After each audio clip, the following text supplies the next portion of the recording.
Bismillahirrahmanirrahim. Assalamualaikum warahmatullahi wabarakatuh.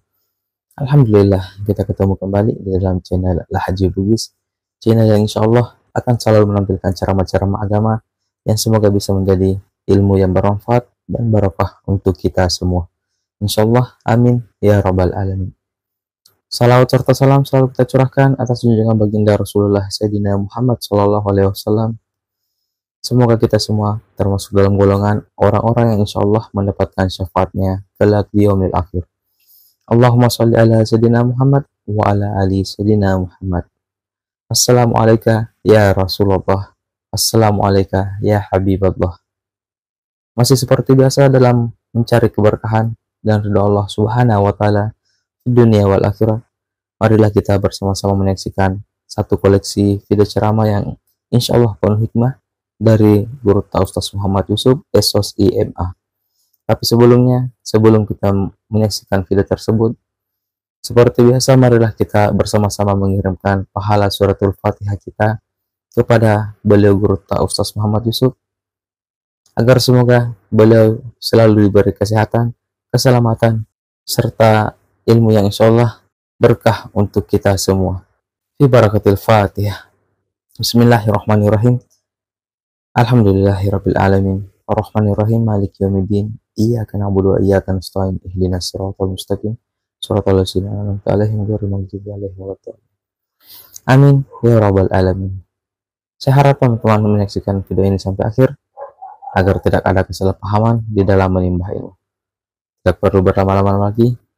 Marilah kita langsung menyaksikannya bersama-sama. Tapi sebelumnya saya himbau kepada teman-teman semua agar kita melantunkan zikir dan salawat di dalam hati sambil menyaksikan, sambil bersikir, agar apa yang kita lakukan hari ini insya Allah mendapat keberkahan oleh Allah Subhanahu wa taala. Langsung saja kita saksikan. Bismillahirrahmanirrahim. Bismillahirrahmanirrahim. Assalamualaikum warahmatullahi wabarakatuh. Waalaikumsalam warahmatullahi wabarakatuh. Maulaya salli wa sallim daiman abada ala habibika khairil halqi kullihim. Huwal habibul ladzi turja syafa'atuhu li kulli khawlim minal ahwalil muqtahimi. Ya Rabbi bil Mustafa balligh maqasidana waghfir lana ma madaya wasi'al karami. Ya Rabbi bil Mustafa balligh maqasidana waghfir lana ma madaya wasi'al karami. Ila hadratin Nabi Mustafa sallallahu ala sayyidina Muhammadin al-Fatihah. A'udzu billahi minasyaitonir rajim. Bismillahirrahmanirrahim. Alhamdulillahi rabbil alamin. Ar-Rahmanir Rahim. Maliki yaumiddin. Iyyaka na'budu wa iyyaka nasta'in. Ihdinas siratal mustaqim. Shiratal ladzina an'amta 'alaihim ghairil maghdubi 'alaihim waladdallin. Amin. Allahumma nawwir qulubana wa quluba jami'i man khadara fi majlisina hadza binuril ma'rifah wa ilmil mukashafah wal basirah wal iman wal islam. Ya Fattahu ya Alim, iftah qulubana wa qulubahum futuhal arifin. Rabbana aftah bainana wa baina qaumina bil haqqi wa anta khairul fatihin. Amin amin ya rabbal alamin. Hadratal mukhtaramin wal mukhtaramat, ikhwanu fillah, wabil khusus sahibul bait, keluarga besar, pemilik rumah, dan seluruh tamu undangan dan para alim ulama, Bapak Imam, dan seluruh ibu-ibu yang insya Allah semoga dirahmati dan dimuliakan oleh Allah Subhanahu wa Ta'ala. Ibu-ibu pengurus Aisyah ya, Muhammadiyah ada ya, insya Allah. Alhamdulillah, alhamdulillahirabbil alamin, wassalatu wassalamu ala asyrafil anbiya'i wal mursalin sayyidina wa maulana wa habibina wa syafi'ina wa ala alihi wa ashabihi wa sahabati ajmain. Allahumma salli ala sayyidina Muhammadin tibbil qulubi wa dawaiha wa afiyatil abdani wa shifaiha wa nuril absari wa diyaiha wa ala alihi wa sahbihi wa sallim. Alhamdulillah wa syukurillah. Jadi bukan tempat sholat tapi tempat beribadah dengan sempurna. Karena rumah adalah tempat istirahat yang paling membawa keberkahan. Hanya mudah-mudahan ini sesuai dengan doa baiti jannati. Rumah itu adalah surga. Tapi karena ini berkaitan dengan acara syukuran, saya ingin pertama dulu menyampaikan bahwa dalam agama orang yang bersyukur itu pasti nikmatnya ditambahkan. Cuma syukur itu banyak macam. Ada syukur bil lisan, dengan lisan itu ya mengucapkan kalimat pujian alhamdulillahirabbil alamin. Ada syukur bil qalb, itu selalu merasa senang dan merasa puas dengan pemberian Allah. Ada syukur bil a'mal, itu seperti memberi hidangan makanan seperti ini. Ada juga syukur yang jarang kita lakukan. Syukur ala Rasulullah. Nabi itu kalau bersyukur dia puasa. Jadi kalau syukuran ki, puasa ki. Cuma kalau kita syukuran mentraktir. Kalau gitu. Makanya Rasulullah itu puasa di hari Senin. Karena dia bersyukur dilahirkan pada hari Senin. Jadi Nabi itu ketika bersyukur pasti puasa. Makanya salah satu bentuk kesyukuran itu adalah puasa. Jadi itu yang sempurna. Cuma kalau kita syukuran ya makan-makan.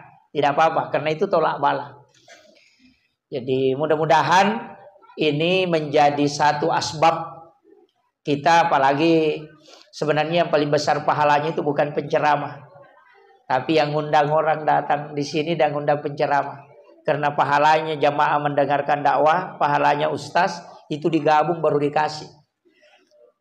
Makanya mengurus kebaikan itu luar biasa Pak. Tadi ada juga persiapan donasi ya untuk korban kebakaran. Saya ingin kasih tahu begini. Kalau kita punya rumah, usahakan rutinkan sedekah subuh. Jangan pernah tinggalkan itu. Sedekah subuh. Niatkan memang tolak bala. Kalau kita penjual, setiap pembelian pertama langsung disedekahkan. Tidak usah totalnya. Ya nanti nasa ngogi mula balu. Cuma kebanyakan kita dia sedekah. Ira ko otay na payasilikang. Kan begitu. Saya kasih tahu dari mana mengambil istinbat hukumnya. Istilahnya ulama dari dulu itu mengamati semua sejarah dan risalah para nabi. Ada satu nabi itu yang diselamatkan oleh Allah dari pembakaran, tapi tetap dibakar. Cuma tidak terbakar.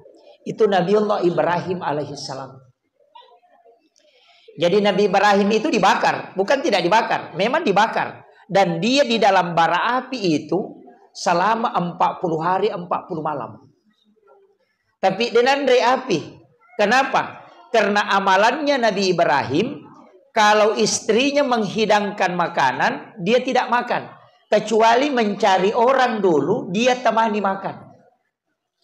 Jadi losapa atau kasiasi, orang miskin, anak yatim, dia panggil. Dia tidak melihat orang Islam. Pokoknya siapa yang bisa dia bantu, kasih makanan. Itu dia panggil, nasuruh jolok mandre, baru dia makan. Jadi selalu mendahulukan tamunya. Sehingga Allah ingin menampakkan bahwa makanan yang kau makan ketika kau sedekahkan lebih dulu, api pun tidak akan membakarnya. Dari situlah sehingga orang tua kita mengambil ilmu dari ulama. Dia mengatakan setiap rezekimu yang pertama ketika kau menjual, langsung kau sedekahkan. Supaya tempatmu, rumahmu, hartamu, biar kebakaran itu tidak akan dibakar. Dan itu banyak terbukti, Pak. Kalau ada rumah itu sakatnya, uang disakati dulu baru dipakai. Kan kalau rumah gini tidak ada sakatnya, Pak. Itu tidak bayar zakat kalau rumah pribadi. Kecuali ditempati mengusaha atau dikontrakkan, apa aja zakat. Kalau rumah pribadi itu tidak ada zakatnya. Mobil pribadi itu tidak ada zakat. Emas perhiasan yang dipakai sehari-hari itu tidak ada zakat. Dia harus 10 kilo. Tidak ada. Yang ada zakatnya itu ketika disimpan atau sebagai aset. Atau dijadikan sebagai modal usaha. Baru kena zakat. Emas kalau 50 gram, 500 gram. Kalau dipakai sehari-hari. Itu tidak disakati. Biar sampai 100 tahun kalau dipakai. Cuma kalau disimpan. Itu kena zakat. Mobil pribadi tidak kena zakat. Yang kena zakat itu ketika dipakai mengusaha. Direntalkan atau dipakai ngangkut barang bolak-balik untuk kegiatan usaha, itu baru disakati. Ini penting. Tapi uang yang mau dipakai beli mobil itu dikeluarkan zakatnya dulu. Kecuali orang yang pekerjaannya jual beli mobil, setiap laku satu mobilnya mesti keluarkan zakat. Namanya zakat perniagaan 2,5%.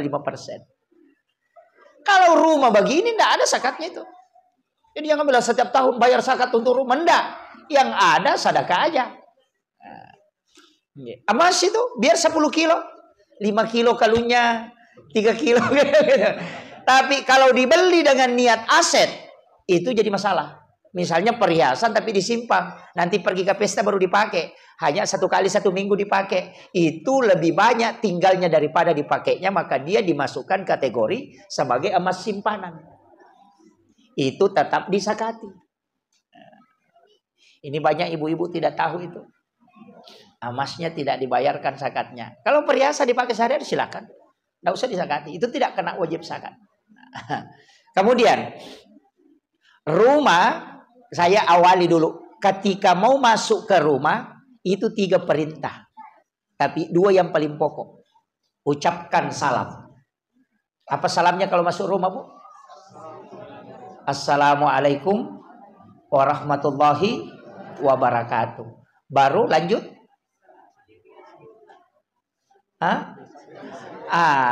Di dalam Quran surah An-Nur itu disebutkan, fa iza dahaltum buyutakum, ketika engkau masuk ke dalam rumahmu maka salami dirimu.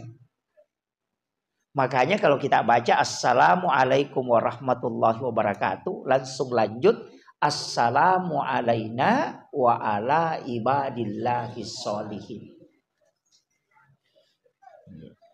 Ada yang mengambil salam dulu ke Rasulullah. Assalamu alayka ya Rasulullah. Assalamu alayka ya Nabi wa rahmatullahi wabarakatuh. Baru assalamu alaina wa ala ibadillahis sholihin. Siapa itu alaina? Diri kita. Itulah yang dimasuk fa iza dahaltum buyutakum fasallimu alaihi, salami dirimu.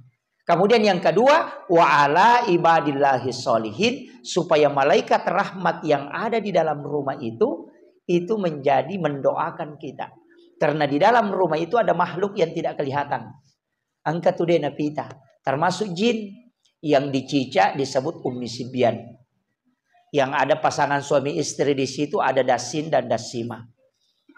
Kalau kita dari pasar, apalagi kalau dari pinggir jalan begini, apalagi kalau kita di daerah-daerah seperti ini, itu kan banyak ruh-ruh yang ini, yang jinnya itu, yang jin karin apa. Makanya ketika kita jalan, itu langsung ucapkan salam. Karena assalamualaikum warahmatullahi wabarakatuh itu menutup pintu jin supaya tidak masuk ke dalam rumah. Jendela ditutup sebelum tenggelam matahari. Kalau sudah matahari sudah memerah, sesudah asar tutup jendela. Jangan buka. Jangan biarkan terbuka sampai malam. Karena itu jin itu akan masuk. Sehingga rumah itu menjadi panas. Kemudian jangan memotong kuku di dalam kamar. Karena jin kuku itu juga panas. Jadi kadang-kala kita potong kuku, sapu kukunya, tapi jinnya tinggal. Itu tidak mungkin keluar. Itulah biasanya ada kamar orang tidak bisa tidur di dalamnya. Itu karena jin kuku. Hanya Rasulullah sudah mengajarkan. Kalau cicak itu umisibian, jin perempuan yang bisa membunuh janin dalam kandungan. Makanya dari dulu itu Nabi sunnahkan kita membunuh cicak. Jadi itu 150 hasanat ketika membunuh. Jadi pahalanya itu kalau cicak dibunuh itu 150. Dengan satu kali memukul. Makanya sunnah membunuh cicak itu. Bukan karena bahwa ini binatang apa. Tidak. Itu karena ada jin. Dari situlah biasa ada orang hamil, anaknya meninggal dalam kandungan. Itu karena umisibian. Yang bisa membunuh janin dalam kandungan itu. Makanya orang hamil itu kalau anaknya bergerak tidak normal, pasti ada cicak dekat itu. Apalagi anak kecil biasa menangis tengah malam, itu. Kalau bapaknya menangis tengah malam, yang bukan umisibian gitu.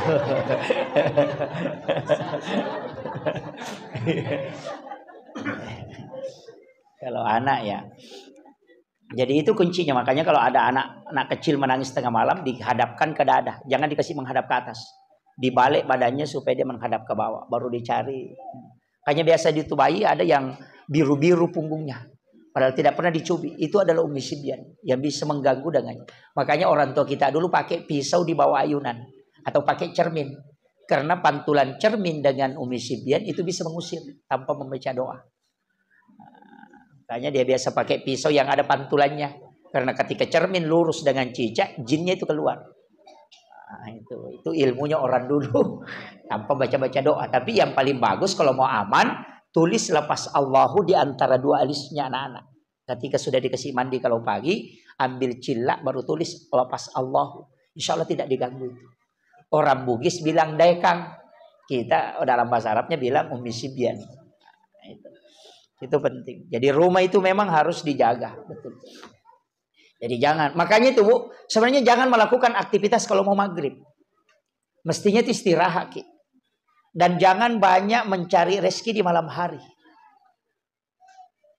Rezeki di malam hari itu makura-kura barakah nasa guruta. Biasa tidak diwariskan. Sebenarnya malam itu disuruh istirahat. Tapi rata-rata kan, tapi kalau pelaut kan malam itu, sopir mobil malam. Jadi memang ada beberapa itu pesan. Termasuk kalau mau matahari mau tenggelam, itu istirahatkan bekerja, ambil Al-Quran. Kalau sekarang kan bukan lagi Al-Quran, ambil HP. Kemudian baca 4 surah. Yang pertama adalah wasyams, yang kedua wal-lail, yang ketiga Qul A'udzu birabbil falaq dan Qul A'udzu birabbin nas. Itu dijamin rezekinya seperti air hujan. Tidak terputus. 4 surah aja ya. Jadi wasyams, wal-lail, Qul A'udzu birabbil falaq, Qul A'udzu birabbin nas. Ketika matahari sudah memerah, itu sudah mau tenggelam. Itu sekitar 7 menit sebelum maghrib. Kalau 7 menit itu pas selesai 4 surah ini sudah masuk maghrib. Makanya istirahatkan dulu. Kalau menjual ya ditutuplah dulu. Setengah jam sebelum maghrib tutup dulu. Nanti sudah isya baru buka kembali kalau mau buka. Kadang-kadang orang kan tidak ada istirahatnya. Biar matanya dia marah-marahi kalau ngantuk. Cakarudu ima balu namo matana na cerita. Iya. Gajah itu Pak makannya banyak. Unta itu makannya banyak.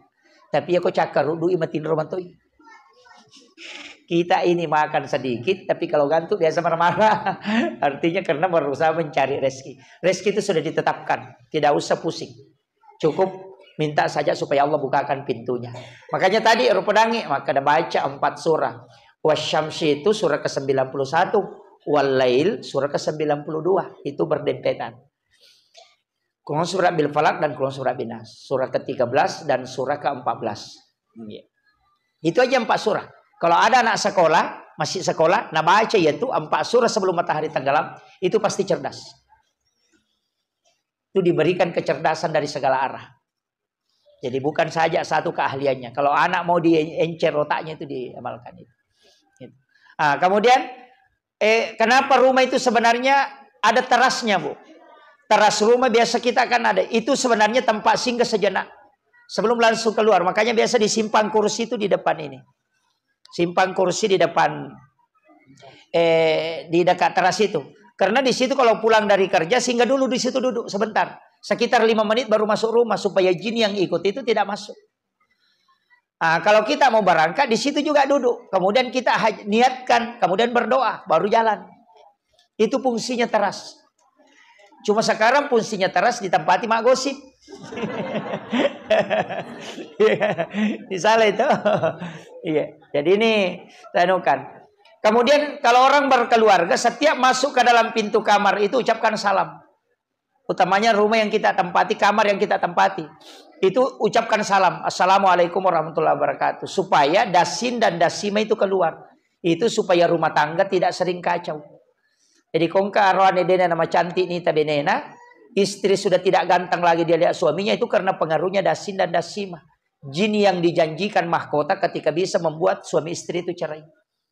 Nah, itu dibaca Assalamualaikum warahmatullahi wabarakatuh ketika masuk ke dalam kamar. Supaya jin itu keluar. Supaya tidak mengganggu. Nah, tempat-tempat seperti ini kan biasa tidak ditempati. Ada kamar tidak ditempati. Itu pastinya tempati jin. Pakaian yang digantung di dalam kamar lebih dari 3 hari pastinya tempati jin. Yang paling bahaya itu cucian yang bermalam. Oh, hindari betul itu. Biasa kan ada orang mencuci dia kasih bermalam. Seandainya orang tahu bahayanya, dia lebih memilih mencuci kembali baru dia keringkan dibanding dia pakai. Karena itu jin itu masuk ke situ. Dari situ banyak orang biasa sakit dadanya langsung mati. Maka dadanya malah sama di merona. Itu jin pakaian. Makanya kalau sudah sore, sudah asar, tapulun nih wajib juta. Jangan biarkan dia berganti. Nah kita rata-rata nanti sudah asar baru mencuci. Ini kan biasanya, kalau di sini tidak kayaknya. Tidak ada bedanya.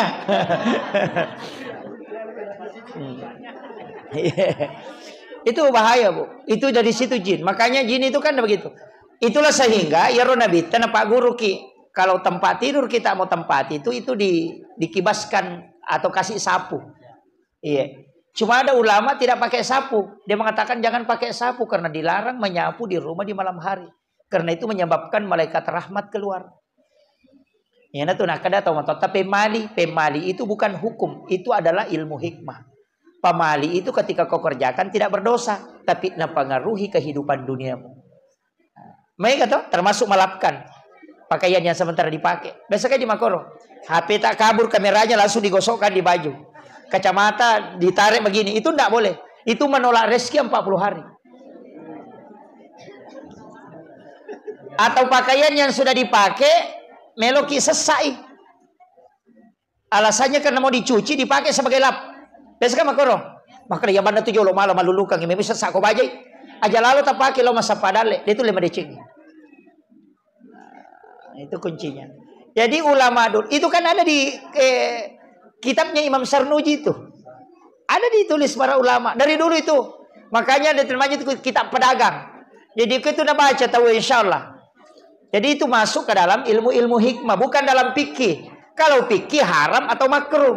Kalau haram larangan mutlak. Kalau makruh tidak melakukan sunnah. Makanya kebalikannya sunnah itu kan makruh aja. Masuk ke dalam rumah mendahulukan kaki kiri berarti makruh. Karena sunnahnya mendahulukan kaki kanan. Masuk ke dalam WC mendahulukan kaki kanan. Makruh. Itu tidak berdosa tapi rugi. Kan begitu. Nah, kemudian di dalam rumah Nabi kan mengatakan, "Nawwiru buyutakum biqiraatil Qur'an wassalah." Di riwayat lain mengatakan, "La taj'al buyutakum maqabirah." Jangan kau jadikan rumahmu sebagai kuburan.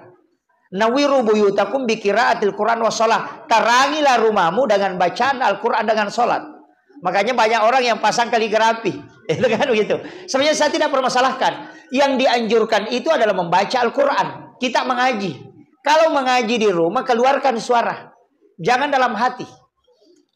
Supaya malaikat yang ada di sekitar situ juga itu mendoakan kita. Kemudian jin itu pergi. Itu kuncinya. Dan yang paling pokok itu sebenarnya di dalam kamar. Kita bikin tempat sholat. Namanya mihrab. Nah, bikin di situ di dalam. Biasakan kamar pribadi itu agak luas. Jadi bikin di situ tempat seperti luasnya lubang kuburan, tapi itu tertutup. Jadi bisa diangkat sedikit naik di situ, baru di situ disimpan sajadah. Nanti masuk kalau mau sholat tahajud di situ, sholat duha, dimasuk ke situ. Jangan masukkan HP dengan jam tangan. Kalau mau zikir masuk ke situ, mau mengaji masuk ke situ, itu di dalam kamar pribadi, bukan musola ya, tapi itu mihrab. Tapi ketika kita punya masalah, masuk ke situ berdoa, tembus situ. Iya. Makanya mihrab itu kan tempat beribadah yang paling bagus. Semua ulama-ulama para wali itu pasti punya mihrab. Karena itu kuncinya. Di situ tempat berdoa.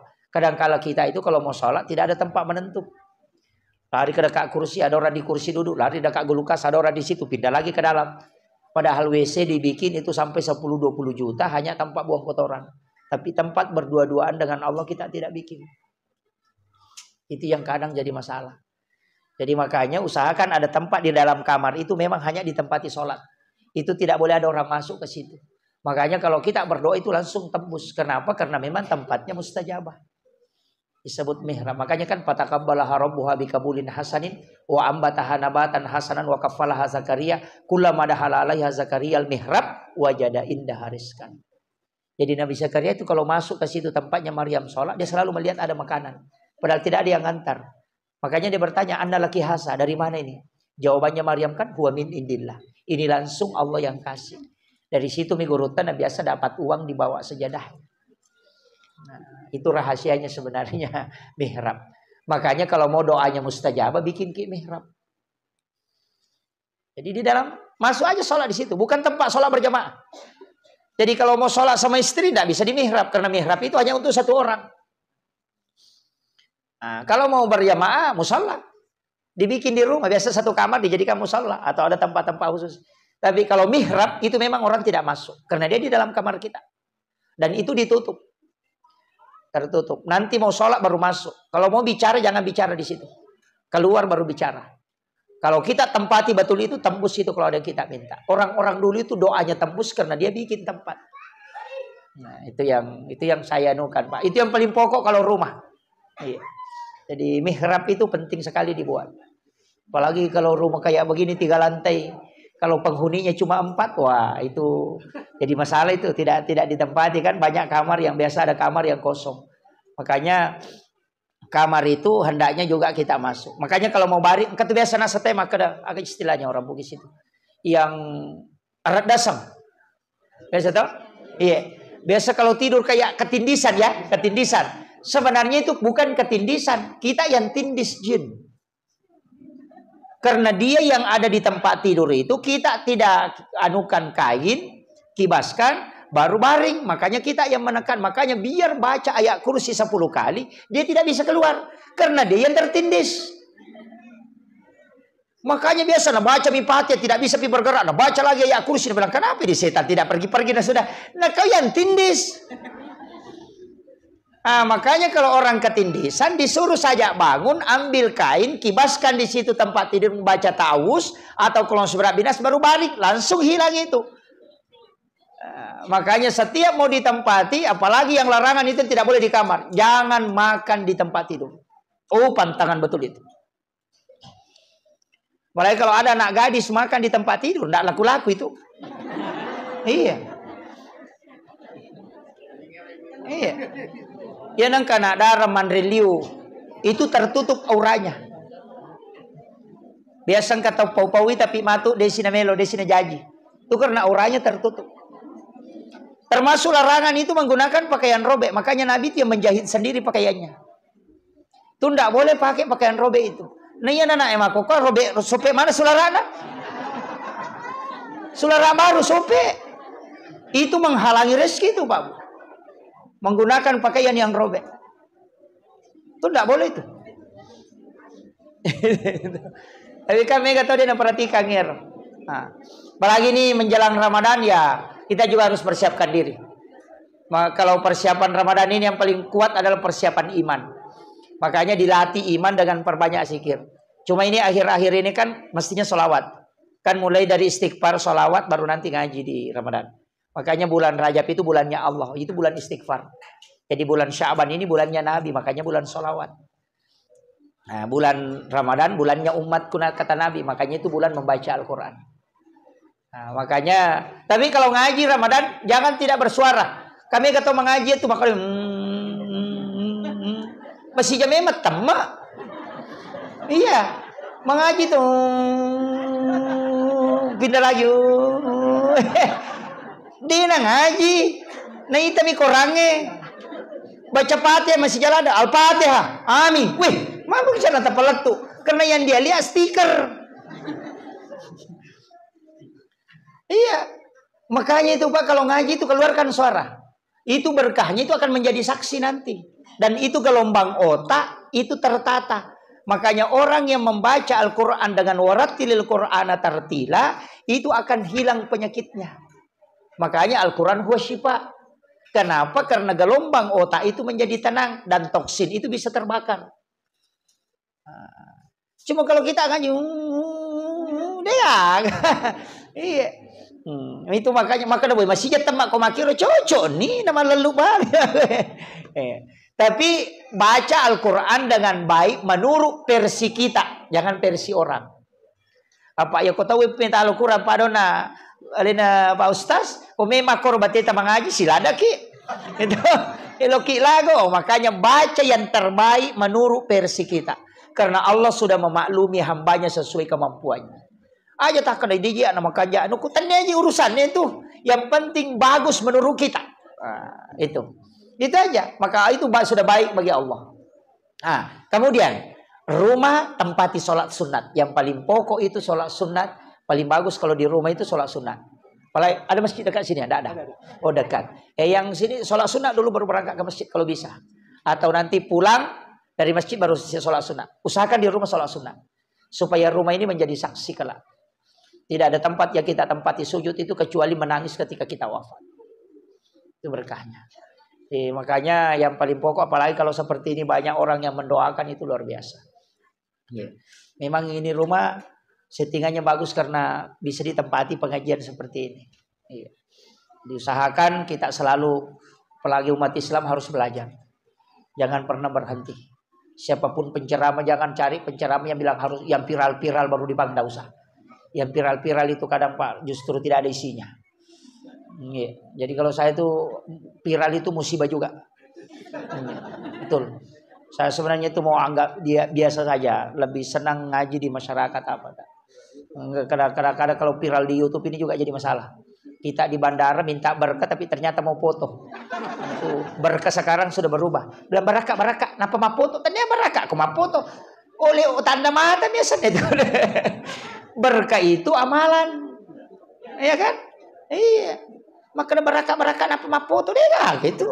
Ini kan jadi masalah. Makanya saya wasiatkan tetaplah belajar. Anak-anak kita kalau ada di rumah ajarkan. Kalau masuk rumah itu ucapkan salam. Ajarkan itu. Jadi mega tuh masalah kau boleh ku jaga. Ku jaga tong itu insyaallah. Kemudian ada hal yang sangat penting juga saya sampaikan. Ketika Allah berikan nikmat seperti ini, jaga betul ibadah. Karena ada doanya Nabi itu yang bahaya, Pak. Ketika dia meminta kepada Allah, ketika engkau memanggil hambamu, dalam hal ini umatnya, dalam keadaan senang, dan dia tidak datang, maka panggillah dia dalam keadaan susah, supaya dia tidak jauh darimu. Ini yang bahaya. Jadi kita bicarogi ulira nga atammu ummaku lokoriko dalam keadaan senang. Tapi ia kodena lo kumulli iku kumanyamang imulli inadena lo ulli masusay. Terima kasih yang telah menyaksikan video ini sampai di menit ini. Yang baru bergabung di channel Haji Bugis, saya mengucapkan selamat bergabung dan selamat menyaksikan. Jangan lupa like dan subscribe channel ini dan aktifkan tombol notifikasi yang ada di bawah agar teman-teman bisa mendapatkan notifikasi bila ada video terbaru dari channel Haji Bugis. Dan bagi teman-teman yang sudah subscribe, terima kasih banyak. Kami ucapkan banyak terima kasih, membalas kebaikan teman-teman semua dengan rezeki dan pahala yang melimpah. Dan yang ingin membagikan video ini, silahkan bagikan di media sosial kita semua maupun kepada kerabat-kerabat kita. Semoga kita mendapatkan percikan amal jariah karena telah membagikan kebaikan-kebaikan berupa ilmu yang insya Allah bermanfaat bagi siapapun yang menyaksikannya. Mari kita kembali menyaksikan. Makanya ayatnya itu la in zakartum la azidannakum wa la in kafartum inna azabi lasyadid. Bilang bagaimana maksudnya itu? Begini. Kalau ada orang kasih sayang suaminya bagus, cinta keluarganya utuh, tapi dia tidak sholat, maka tunggu pasti ada masalah nanti datang. Kalau bukan suaminya yang selingkuh, anaknya yang tidak tunduk. Kenapa? Karena diberi nikmat dia lalai, nanti mau berdoa kalau ada masalahnya. Itulah maksudnya Nabi, panggil dia dalam keadaan senang, kalau tidak datang panggil dalam keadaan susah. Apa Mega tahu selingkuh pilakai dan apa matahajud? Iya. Ya kodena selingkuh dena lodong, sisana selingkuh. Ya Allah, subhanallah. Wah. Pak Macandri ini lakaina. Ketika dia ada nikmat diberikan suaminya, keluarganya sangat sayang, dia lupa sholat. Lambat sholat subuh, tidak sedekah, maka Allah akan turunkan sesuatu yang menyebabkan dia supaya dia datang ke Allah. Karena Nabi mengatakan, jangan kau buat umatku jauh dari itu. Jadi itu sebenarnya kau selingkuh lah. Tanya musibah ya tuh. Nanti musibah ketika kita tidak mendekat. Jadi nikmat yang kita anggap nikmat itu bisa menjadi musibah. Disebut istidraj. Pemberian yang membuat kita jauh dari Allah. Jadi aja tak ada engkau otona yanu menrek dalek. Nah belum tentu rezeki. Aku ya rotona na pakai macandri. Berarti itu bukan nikmat. Allah memberi musibah. Dari pemberian. Pemberian yang melari ke musibah disebut istidraj. Pemberian yang menyebabkan dia hina. Jadi aja tak ada sini nampak bere angkat tahu ya lelasa. Tapi penyakit itu adalah nikmat. Karena berkat penyakit itu justru dia sujud di hadapan Allah. Jadi jangan lihat bendanya. Tapi lihat posisi kita di saat dikasih. Yang begitu. Makanya kan ada 21 doanya Nabi tuh. Yang pertama dia minta pendek umur. Makanya sebenarnya kalau doa panjang umur itu keliru juga itu. Yang bilang panjangkan umurku ya Allah. Sebenarnya boleh. Tapi Nabi kan mengatakan umurnya umatku. Likulli syai'in hasabi wa hasabi umat. Baina si'tina wa sab'in. Cukup 60-70. Antara itu. Kenapa? Ya kok paremang. Itu namanya tambah dosa. Sama gitu. Kalau dia memain judi 60 tahun umurnya kan tidak lama aja main judi. Tapi umat-umat terdahulu kan ada yang sampai 700 tahun. Bayangkan kalau 700 tahun umurnya 600 tahun itu main judi. Nah, hisapnya juga lama. Makanya Nabi minta sebentar. Makanya kita ini Pak lebih banyak tidur daripada sholat. Lebih banyak tidur. Makanya kalau ada orang Pak tidur jam 9 malam nanti jam 9 pagi baru bangun. Jam 1 siang tidur lagi, nanti setengah 4 sore baru bangun. Itu orang kalau 60 tahun umurnya, 38 tahun tidur. Iya, iya. Coba. Sholat kita sedikit sekali. Berapa menit? 5 kan? Duhur 5, asar 5, maghrib 5, isya 5, subuh 5. 5 kali 5, 25 menit. Tidak cukup setengah jam. Itu pun dalam 5 menit banyak yang lari-lari. Takbir baru dia ingat jualannya. Allahu akbar bismillahirrahmanirrahim. Terus adalah aku nasana baru benarku kemal arahman tak kucing alumu karo motor. Mas sempajangi. Dari 5 menit saja kalau kita maksimalkan, itu 5 kali 5 25. Berarti tidak cukup setengah jam. Nah, kalau sudah kita sholat maghrib baru tinggal mak gosip. Masuk pisah baru berhenti 1 jam itu. Jadi bangker roni setengah jam. Tuh. Tidak ada orang masuk surga karena amalnya, Bu. Yang masuk surga itu rahmat Allah. Cuma rahmat itu dicari di amal. Maka jangan pernah sholat karena pahala. Karena tidak pernah cukup. Jangan juga pernah sholat karena mau surga. Karena itu surga makhluk aja. Hanya hadiah bagi orang yang dikasih 2. Surga itu hadiah kepada siapa? Yang dirahmati dan yang diberi syafaat. Makanya jangan cari surga. Cari ki rahmat Allah, cari ki syafaat. Karena hadiahnya surga. Kan itu aja kuncinya. Makanya ulama dulu mengatakan jangan sholat karena surga. Keliru kok. Kenapa lompat ke situ? Cari kok dulu tiket masuk. Ya kan begitu. Jangan langsung lihat rumahnya kalau tidak masuk kok. Makanya kan dijanji itu orang yang rajin sedekah dibangunkan rumah tuh. Man bana masjidan fi dunya lillahi ta'ala banallahu lahu baitan fil jannah. Siapa yang bangun masjid di rumah, masjid di dunia, maka akan dibangunkan istana di dalam surga. Makanya kalau ada orang di sini sering sedekah di masjid, itu pasti ada hotelnya di surga. Biar tidak sholat. Biar tidak sholat, Pak. Jangan bilang, Pak, orang tidak sholat baru ada. Iya, Nabi sudah janji. Bapak kalau rajin sedekah, biar tidak sholat, biar tidak puasa, biar tidak zakat. Pokoknya yang penting rajin nyumbang ke masjid, pasti ada hotelnya. Cuma tidak masuk. Iya. Karena mengatakan dibangunkan istana, bukan mengatakan dimasukkan ke dalam surga. Yang masuk itu di sholat. Karena dia kuncinya. Makanya ulama kita jangan juga kejar surganya, karena dia cuma makhluk. Jangan takut sama nerakanya, karena dia cuma makhluk. Tapi takut kepada pemiliknya. Makanya jangan sholat karena takut neraka, jangan sholat karena mau masuk surga, tapi sholatlah karena mencari syafaat dan rahmat Allah. Karena itu jadi dua kuncinya orang selamat. Kan begitu. Jadi kita itu takutnya jauh sekali, padahal ada yang dekat. Kan begitu. Makanya dari dulu ulama mengatakan sholatlah mengharapkan rahmat. Nah, begitu sih kuncinya. Sama sih kalau ada orang disayang. Kalau ada orang disayang, kalau minta uang tidak dihitung itu ambil ini saja, pima kau ambil di situ. Makanya ada orang yang ketika menjadi kekasih Allah itu rezekinya tidak terhitung. Yang hitung-hitung rezeki itu yang selalu sedekah kakak begini. Tapi memang kan dipancing toh. Siapa yang berikan Allah 1 dibalas menjadi 10. Bikin jalur pahala, bikin jalur rezeki. Jangan malas.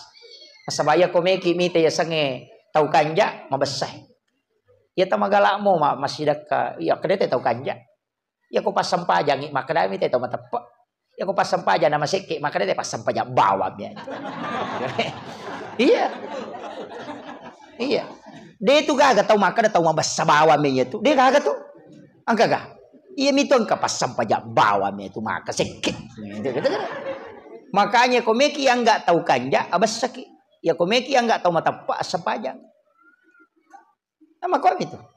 Apa yang kebawaan naga kayak majatuh? Pas sempajak bawang. Siapa sange bawang? Lasuna. Itu lasuna kak digaisa nah.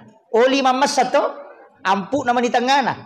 Digaisa na lasuna itu lasuna celak. Digaisa na tuh. Talale di gare oli na tanau oli mi. Lale oli si. Ilale oli mamasang. Digaisa na tuh. Iya, ya nanti asap bawang. Nah, kada pas sempajak bawang, pas sempajak lasuna. Nggak bisa na ampuk bawang. Apalagi kau makan ustaz bawang, majalah ada itu deh kasih, angkatnya itu. Itu kuncinya. Makanya kita itu mestinya di situ, Pak. Jadi saya hanya wasiatkan kuncinya. Tadi komeki malah pakai salama. Kalau tahu pandrita makada. Sedekah itu dengan 70.000 per hari. Dijamin itu hartamu tidak ada yang terbakar. Bagi yang mampu itu puluh sabu sesu. Bagi yang penghasilannya mungkin bilang 1 juta satu hari, memang lebih baik 70.000 satu hari sedekahkan. Dan tidak ada orang yang sedekah jadi miskin, Pak. Nah. Pedek mega kita pasu, pedek mega na parewa. Karena Allah itu cuma memberi amanah menitip. Jadi kau tahu mereka dalek na surbani masih sedekah. Ya kau aja sana ko got benra ya, apa? Benra. Ya kau benra dia namanya masolo ay goreng. Ikei atau itimbung. Ikei. Ya kung kadali cetak tambah, itaroy atau yak bering. Macam mana si yak bering? Tapi makan capu itu. Iya. Itu kuncinya. Makanya semua sedekah itu disebut pancingan. Pancing, memanci to, mameng. Besaki mame to. Kako mameng itu na tariya lati men na to. Iro lati untuk balewe atau untuk pameng. Hah? Manakah? Ya kumamengi tatari alati meta, iya ro alati untuk balewe atau untuk pamenge? Hah? Iya ko balewe aja tatari meng alati na bataper. Nggak begitu? Makanya makaraki memancing. Tanya untuk balewe, untuk ini. Ya ko untuk balewe alati bana talengi. Apa memi mapan rebale? Iya ko memancing tanya untuk balewe. Cuma caranya ialah harus ada pancingan. Rezeki juga begitu. Makanya disebut memancing rezeki. Berengi jolo napang kapole. Apa makanya pengalata alengaci di napa kole 10. Kan itu kuncinya manja bil hasanati falahu asru amsalihha. Alengaci diwala ko 10. Ya ko tuli milaw ki alenga ko alenga makanya Piko jele ko na di jaga mo bereng. Di na melo balebe manre menge ko de gaga latina ya ko me bami tapano mataja de gaga. Makanya disebut pancingan. Makanya sedekah itu memancing. Tabahan nih. Maka mau cocok tapi matuk kong kadina ada sapa ka bina badan. Sedekah itu kan kuncinya di situ. Makanya ulama selalu mengajarkan sedekah di waktu subuh. Hari Jumat itu biasa bilang, agak senang Jumat berkah ya. Ada di sini ya. Kalau Jumat berkahnya di sini dalam bentuk apa? Makanan. Dibagikan. Dijual atau digratiskan? Oh, salah itu, Pak. Jangan gratis. Saya tidak pernah sepakat. Kalau yang sedekah itu orang tidak mampu, baru yang makan orang kaya bagaimana? Yang kedua, kalau Bapak tidak jual dengan harga miring, kalau misalnya 10.000 nasi per dos, kita jual itu 2.000 atau 5.000 rupiah. Kita tidak menjual, hanya mengajak orang yang mengambil itu supaya dia punya tiket masuk surga. Tidak diambil, cuma dipakai menambah paket. Jadi uwan ina rodina matu ya dia ngasih nasi kotak, ditambahi paketnya. Nanti berikutnya lagi dijual ditambah lagi. Jadi dia bisa bertambah sampai 1.000 paket dalam 1 tahun. Karena bertambah terus, ya kotoliam itu mas sumbangnya dia kena tak tambah tuh dikurang nih. Apa maka ya apa aja naknya? Nah, karena cipi-cipi sih kak iya. Tapi kalau dijual, bayangkan kalau 200 paket kita jual 5.000. Kemudian hasil penjualannya itu kan bukan diambil. Bukan sebenarnya dijual, cuma diajak orang yang mengambil untuk bersedekah Jumat. Makanya itu dibelikan lagi nasi kotak. Cukup nih 150. Nanti minggu berikutnya ditambahkan lagi, cukup nih 300. Bisa berhenti nih orang, tapi jalan karena sudah ada modalnya jalan. Ini yang orang tidak pikirkan, Pak. Ini yang dipakai orang Yahudi yang kita tidak tahu. Sehingga dia menjadikan ekonomi Indonesia obrak-abrik. Karena dana umat dipakai begitu. Dana sosial. Yo ini gratis. Tahu kasih si mak dari baraka Jumat, tahu sogi mandrai. Jadi masalah. Ajak dia biar tidak 5.000 karena nih dos sabuna 2.000 yang penting ada. Jadi ini uangmu, ini berkah Jumat juga uangmu ini. Cuma bukan dalam bentuk makanan. Karena nanti kalau dipakai Jumat berikutnya uangmu tambah menjadi paket. Nah, begitu. Jadi jangan ajak orang Pak makan gratis, ajak dia juga ikut masuk surga. Masa ini mibamet tama? Itu ikutkan. Ini yang saya tidak sepakat itu Pak kalau digratiskan. Wah, saya bilang macet nanti tuh. Kecuali nanti tidak ada mie ini biar tidak dijual jalan Tommy, itu kan bisa dipakai Pak. Kalau berkumpul ada orang meninggal bisa dipakai itu uangnya itu. Karena itu ada yang sudah jalan. Sistem begitu, ada yang jalan. Itu sampai bisa bersaldo 50 juta per bulan. Itu uang dari mana? Dari sedekah. Pakai berjumat berkah. Itu sistem. Mestinya dia. Makanya nanti ada yang buka warung. Makanan serba 2.000. Sebenarnya itu Jumat berkah itu. Makanan serba 2.000. Nah orang bilang tidak mungkin untung ini. Nah modalnya ini 5.000. Kenapa dijual 2.000? Dia tidak tahu bahwa itu namuya berek bawa dia itu namanya gaga. Itu gaga modalnya itu. Cuma karena dijual supaya dipakai lagi mengelola membesarkan itu, makanya dijual 2.000. Itu penting Pak. Jadi jangan gratiskan. Itu misalnya ada orang kebakaran rumahnya dibantu dari situ. Itu bisa membangun rumah itu dengan itu. Bangun masjid dari situ. Banyak sekali itu. Sama aja masjid mestinya punya Indomar. Jangan Haritanu semua yang punya Indomar Alfamart. Mestinya punya itu misalnya kalau ada di situ masjid Nurul Ihsan Mar kalau nama masjidnya. Beli paket di situ kasih masuk di situ. Orang belanja 5.000 keuntungannya atau 2.000 rupiah, 1.000 masuk ke masjid, 1.000 dipakai mengelola. Jadi orang beli gula pasir dia sudah bersedekah di masjid. Itu yang membuat Islam Singapura besar. Iya. Daripada bangun dirombak lagi, bikin menara sampai 400 juta, tidak ada juga gunanya karena yang dibawa menara tidak pergi sholat. Gitu. Ini kadang-kadang kita ini umat ini tidak terkelola dengan baik. Makanya saya sering sampaikan, ya termasuk zakat Pak. Orang kaya itu kalau berbayar zakat, cari satu orang fokus di situ ya. Misalnya tanya apa pekerjaanmu, nah bilang bengkel saya bisa bekerja, beli kami alat perbengkelan. Satu kami saja zakat di situ. Saya belikan kolam perbengkelan, buka mau bengkel. baru suruh cicil. Bayar kalau jalan di bengkelnya biar 5.000 per hari. Nanti kalau terkumpul lagi pindahkan lagi, itu namanya zakat produktif. Kalau dibagikan hanya 300.000, besok habis lagi, miskin lagi tuh. Tapi kalau dibelikan alat, kemudian dia jadi bengkel, dia sudah buka usaha, bisa menghidupi keluarganya selama 1 tahun. Tidak miskin selamanya. Itu mestinya zakat dikasih begitu. Apalagi kalau banyak. Mestinya begitu, Pak. Jangan bagi-bagikan 100.000, 100.000, 100.000. Sibuk kumi pelo, nali capu nih. Kasih sisi baja. Kan begitu. Tapi mestinya ada keluarga kita. Makanya sama dengan yang ibu-ibu sering umrah. Tidak aja di sini. Kurang-kurangi mungkin pergi umrah. Saya tidak larang ya, tapi kurangi. Kalau biasa 3 kali berangkat umrah dalam 1 tahun, jangan Ibu. 1 kali mau saja. Yang 60 juta itu kalau 30 juta 1 kali umrah, yang 60 juta itu kita tetap ambil. Siapkan. Bilang ini bukan untuk umrah, tapi ini untuk umat. Bagaimana caranya? Cari maki penghafal Al-Quran, kita suruh menghafal. Kita danai. Cari ke anak yatim piatu, kita danai. Atau bikinkan modal usaha untuk keluarga yang tidak mampu. Dia bukakan usaha. Itu pahalanya jalan terus sampai dunia kiamat. Kalau umrah, kalau tidak diterima, habis. Mati tidak mungkin bertambah. Karena pahalanya tidak jalan. Tapi kalau membantu orang jalan sampai kiamat. Apalagi kalau pergi umrah baru masuk. Kita putar-putar di Ka'bah. Bukan putar-putar, tawaf itu.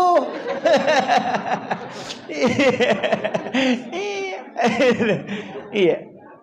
Karena umrah itu ibadah pribadi, Bu. Bukan ibadah sosial. Nah, orang itu dikenang karena jasanya. Kalau ada orang bolak-balik pergi umrah setiap bulan pergi umrah, palingan tetangganya dia bilang, tetangganya tidak bilang orang baik, palingan bilang, "Wih, tahu sogi." Bilangnya begitu.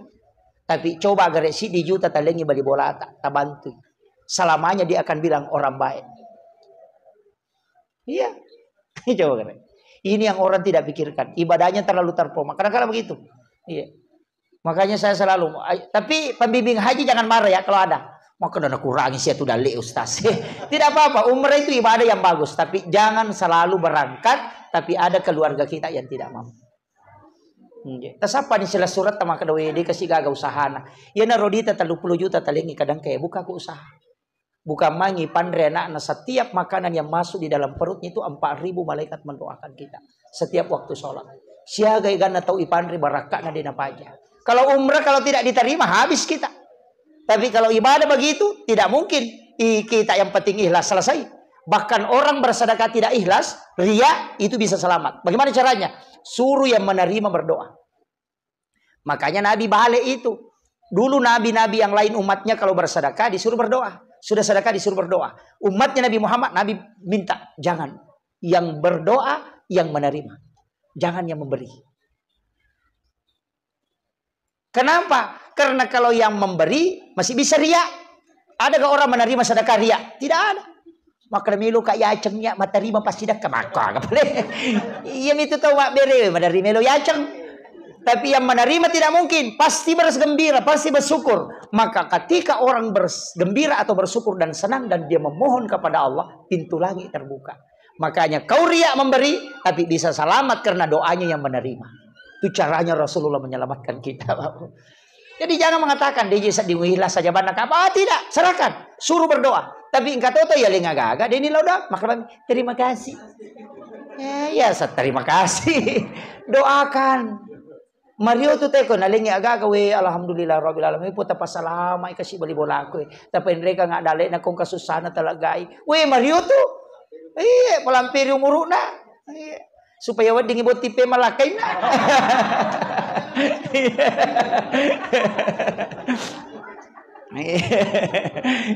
Jadi makanya kuncinya kan di situ. Itu penting. Makanya minta doanya orang. Apalagi kalau ada orang di sini tidak bisa tembus kalau berdoa susah. Mau punya keturunan tidak bisa. Sudah berusaha semaksimal mungkin. Gampang. Pergi maki kalau beli paket kalau hari Jumat. Bisa beli makanan. Kemudian ambil uang isi di amplop. Biar 5.000, biar 10.000. Masukkan di dalam amplop. Kasih masuk di situ dengan paketnya. Baru cari 7 orang miskin yang ada di kampung. Sedekahi dia baru minta dia mendoakan kita. Itu wasiat Nabi. 7 orang miskin yang berdoa yang kau sedekahi di hari Jumat. Itu mengalahkan 40 orang alim. Iya. Itu kuncinya. Makanya kau gak tahu dia anak-anak. Suruh mani jamit. Itu dimudahkan itu. Itu hadis Nabi. Banyak itu Bu, banyak. Jadi makanya agama ini betul-betul dimudahkan oleh Allah. Ini menikah kami tolak. Kemudian saya kasih juga modal. Nanti kalau di Ramadan ini perbanyak membaca Allahumma innaka afuun karim tuhibbul afwa fa'fu anna. Jangan banyak membaca istighfar. Banyak mengaji dan banyak membaca Allahumma innaka afuun. Karena al-afu itu menghapus dosa, bukan menutup. Kalau istighfar itu menutup dosa. Jadi dosa yang ada itu ditutup. Kayak tip X menutup. Tulisannya nampak tapi tidak terhapus. Nanti dari kemudian itu akan diperlihatkan. Tapi kalau kita baca Allahumma innaka afuun itu menghapus. Nanti dari kemudian tidak ada kelihatan. Jadi ada dosa itu yang tidak nampak, nanti ada yang nampak. Yang nampak itu yang ditutup dengan istighfar. Yang tidak nampak itu yang dihapus. Nah, penghapus dosa itu ada dua. Yang pertama istighfar, yang kedua bacaan istighfar itu juga ada di salat toh. Rabbi ghafirli warhamni wajburni warfa'ni warzuqni wahdini wa'afini wa'fu anni. Al-afu. Kan ada dua itu. Yang kedua Allahumma innaka afuwun karim tuhibbul afwa fa'fu anna. Nah, makanya kok ramalangnya Rumi kata baca. Kemudian yang paling bagus juga itu berdoa kayak nanti nih. Sudah azan duhur, sholat sunnah ke 4 rakaat langsung. Jangan 2 rakaat 1 salam. Langsung 4 dengan 1 salam. Tapi sholat sunnah bukan sholat duhur. Langsung berdoa. Nabi mengatakan di situ pintu langit dibuka. Pas sudah azan duhur. Niatnya sholat sunnah duhur. Karena sholat sunnah sebelum duhur itu 4 rakaat rawatibnya. Bukan 2. Man shalla 4 rakaat qabla wa ba'da duhri faqad haramul jasadilan niran. Itu kata Nabi. Siapa yang sholat 4 rakaat sebelum dan 4 rakaat sesudah duhur, maka diharamkan jasadnya disentuh api neraka. Cuma afdalnya kalau sebelum duhur, sesudah azan maksudnya itu, lakukan 4 rakaat 1 salam. Kalau sudah sholat duhur 4 rakaat tapi 2 rakaat 1 salam. Itu bedanya. Makanya ada beberapa tata cara sholat itu memang. Jadi Nabi itu kan sempat ditegur oleh sahabat. Istilahnya ditanyai, ya Rasulullah, saya melihat engkau sholat 4 rakaat dengan tidak pakai salam. Jadi dia maksudnya itu tidak pakai salam. Kenapa? Salamnya hanya terakhir. Jadi tidak 2 rakaat 1 salam. Nabi mengatakan, saya melakukan itu karena di waktu ini juga doa mustajabah. Pintu-pintu langit dibuka oleh Allah. Itu di hadis Bukhari. Jadi ada beberapa sholat itu memang yang settingannya begitu. Kalau yang sudah duhur, 2 rakaat 1 salam. Tapi lama rukunya, lama sujudnya kalau bisa. Itu membaca minimal 80 ayat baru ruku. Kalau bisa. Nggak usah bilang, nggak panjang saya. Dia itu nama lampi. Apa? Gampang. Kuluallahu tahu linga ke 50. Inna atayna ke 50. Siratun itu 50 ayat. Jadi ulang-ulang aja. Makanya kalau kita misalnya ada banyak penjual di sini ya. Kalau penjual perbanyak membaca surah Al-Kautsar dan surah Al-Insyirah. Atau sekalian kalau sholat sunat baca suratul Waqiah. Kasih sampai 1 surah 2 rakaat. Kalau di maghrib itu. Karena bacaan surah dalam sholat itu mempengaruhi rezeki. Makanya saya sering kasih tahu jamaah, jangan baca tabbat yada kalau sholat. Makanya ada beberapa ulama itu bukan dilarang, tapi itu mempengaruhi. Karena bacaan surah itu menjadi doa. Makanya kenapa alam nasr, orang yang mengamalkan alam nasr itu tidak jatuh kehidupannya. Selalu diangkat. Makanya kalau ibu-ibu bisa tembus baca alam nasr 100 kali dalam sehari, anak-anaknya itu tidak ada yang terlantar. Amalkan itu. Barakahnya itu wijab-wijab sama DC. Iya. Alam nasr. Tapi jangan bilang alam nasr, alam nasr, alam nasr, alam nasr, alam nasr. Jangan. Dibaca itu 1 surah. Iya. Iya. Ini penting saya wasiatkan. Ini amalan sederhana Bu, tapi itu luar biasa. Tapi kalau kita mau ambil yang simple, pendek, kalau sudah sholat sunat subuh baca subhanallahi wa bihamdihi subhanallahil azim astaghfirullahal azim 100 kali. Kalau sudah sholat duhur baca 100. La ilaha illallahul malikul haqqul mubin Muhammadur Rasulullah shadiqul wa'dil amin. Kalau tidak hafal yang panjang cukup la ilaha illallahul malikul haqqul mubin 100 kali. Itu tulisan yang tertulis di pintu Ka'bah. Si makna Ka'bah. Degaga tahu kasiasiku yaitu namalkan. Kalau sudah sholat asar baca juga 100. Rabbis shrahli sadri wa yassirli amri. Sampai saja di situ. Nggak usah ambil wahlul 'uqdatam min lisani. Jadi Rabbi syrah li sadri wa yassir li amri. Supaya kau kehidupan taang ke masalah toloi de tahu rusuh ini selesai. Nah, apalagi kalau pejabat angka gaga mereka berhadapan dengan masalah, ya banda tetap suruh memalkangi. Dia penalat tu ketuna pura. Orang yang akan selesaikan. Nampak kong kagaga masusah malomo yurusu. Itu dibaca 100 kali. Rabbi syrah li sadri wa yassir li amri. Sampai di situ aja. Tapi 100 kali. Kalau sudah sholat maghrib, sholat sunnah maki awabin 6 rakaat. Sudah sholat isya bisa baca al-mulk atau isya wakatil waqiah. Kalau sholat subuh, kalau sudah subuh mau baca surah apa? Ar-Rahman paling bagus. Supaya matenangi pakalinota. Iya. Ar-Rahman itu ketenang keluar. Kau kata to 5 lagi si balakaina. Tapi dia itu aja tu nama mereka kau mapangewangi. Pak biasa tu mawija atau magalak mapangewang. Marepa sakinah. Iya. Yana pura codok benena. Jaji si anak-anak. Itu kuncinya. Jadi ini yang saya wasiatkan. Saya kira ini yang penting saya wasiatkan. Kemudian yang terakhir ada satu hal yang kalau mau mengikuti sunnah, ini yang banyak kita tidak anukan. Saya sampaikan, usahakan kita makan sahur itu paling cepat 10 menit sebelum imsak. Makan sahurnya di situ.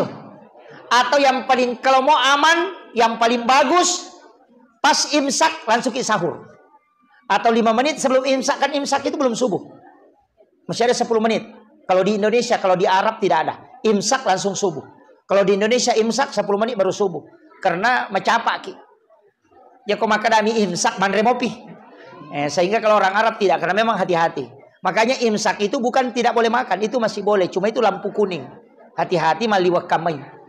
Nah, itu kuncinya. Cuma kalau saya, tapi jawab, mawata tustas. Dia tuh Thomas sona capu wate. Tidak. Yang saya masuk sahur, beli ki kurma, ambil air, kalau ada air sam-sam bisa.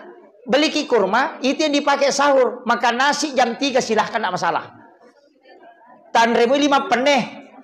Tapi ya komelo ni tama imsake, ala ni karo mataluk biji, air 1 gelas, baru niatkan sahur, kita dapat berkahnya makan sahur pakai kurma sebagaimana Nabi. Yang kedua, kita mengakhirkan waktu sahur, karena itu memang waktu sahara. Kemudian yang ketiga, itu bisa menjadi obat. Tapi jam 2 silakan makan, jam 3 silakan makan, tapi bukan makan sahur. Mandri tengah benih biasanya. Iya, ya. Ganjil, yang penting ganjil. Karena kurma itu tidak bisa dimakan genap. Dia tidak menjadi obat. Tapi kalau kita mau tahu rahasianya kenapa orang Arab itu biasa kuat, ada rahasianya itu. Itu air rendaman kurma.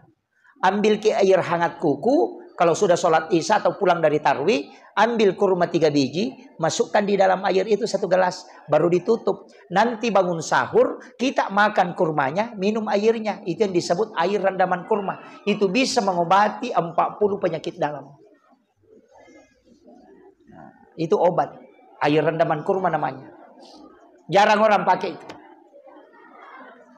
Bagusnya juga itu dipakai buka puasa. Direndam lagi kalau sudah makan sahur 3. Nanti kalau buka airnya diminum, dimakan kurmanya. Karena itu sudah lembut.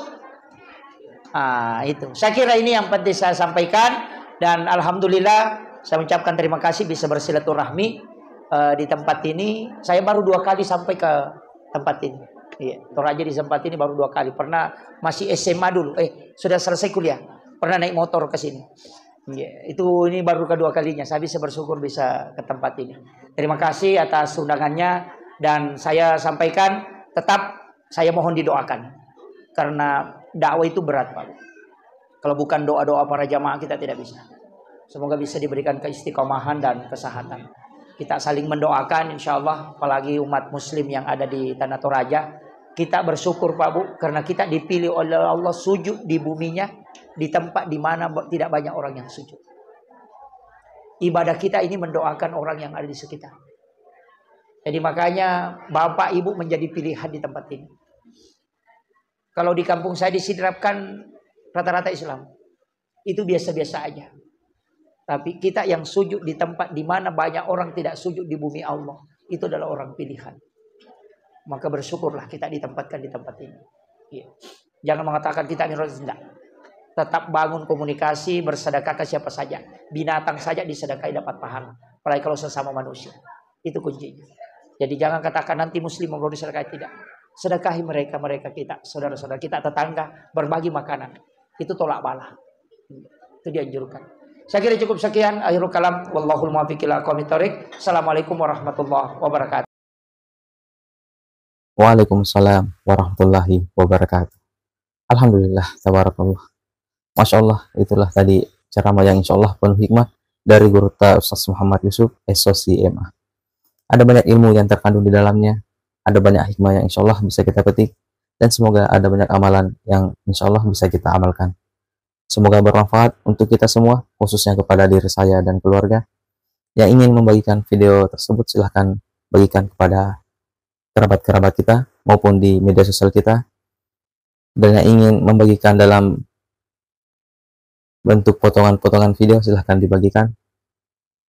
Semoga kita semua mendapatkan percikan amal jariah karena telah membagikan ilmu-ilmu yang insya Allah bermanfaat bagi siapapun yang menyaksikannya. Mohon maaf bila ada salah kata. Sampai jumpa di video selanjutnya. Yang belum subscribe, silahkan di subscribe.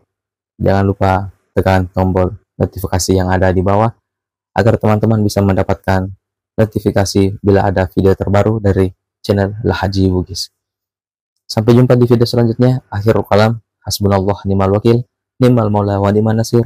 Summa salam. Assalamualaikum warahmatullahi wabarakatuh.